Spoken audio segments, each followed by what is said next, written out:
सकाळी मावस भावाचा फोन आला की ताई आणि दाजी आपल्याला भंडारदऱ्याला फिरायला जायचं आहे. पक्षी होते आपले 9 दिवसाचे आणि पक्ष्यांची रॅकिंग पण बाकी होती. आपल्याला वन डे जायचं होतं ना, जाऊन यायचं होतं. त्यामुळं मग मी पटापट रॅकिंग आवरून घेतली. तेवढ्यात यांचा मला फोन आला. ते मला बोलले की मला 100 गोण्यांची ट्रिप आहे, मी तेवढी ट्रिप खाली करून येतो.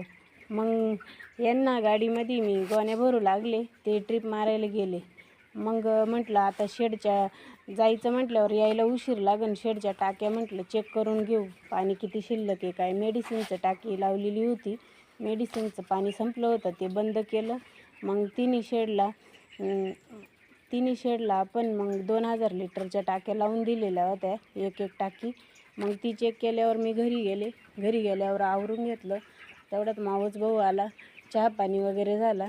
मग चहा पाणी झाल्याच्या नंतर आम्ही आवरलं, ते पण आले ट्रिप खाली करून. आम्ही आवरल्यावर मग भंडारदऱ्याला निघालो. गेल्यावर मग रस्त्याने काही इतकं भारी वातावरण होतं, त्याला मापच नाही. वारं, धुकं आणि पाऊस भरपूर होता. असं इतकं फ्रेश वाटत होतं, त्याला मापच नाही. आनंद पण खूप झाला होता. म्हटलं आज सगळं काम आवरून आपण निघालो आहे फिरायला. मग काय आम्ही पहिल्यांदा रंधा फॉलला गेलो. रंधा फॉलला गेल्यावर तिथं मग फोटो वगैरे काढले, व्हिडिओ काढल्या, सगळ्यांनी सेल्फी वगैरे काढले. मग तिथं धबधबे, परत धुकं, पाऊस खूप छान होता आणि ते बघून सगळ्यांचं मन असं प्रसन्न झालं आणि खूप एन्जॉय पण केला आम्ही. पण वेळ थोडाच राहिलेला होता, पुढं भंडारदऱ्याला पण जायचं होतं. मग तिथं आम्ही जास्त टाईमपास न करता लगेच निघालो तिथून बघून. आणि मग पुढं आम्ही भंडारदऱ्याला गेलो. भंडारदऱ्याला गेल्यावर काय मग विचारायलाच नको, तिथं पण एकच नंबर वातावरण होतं. आणि रस्त्याने पण गर्दी होती त्या दिवशी, शनिवार असल्यामुळं.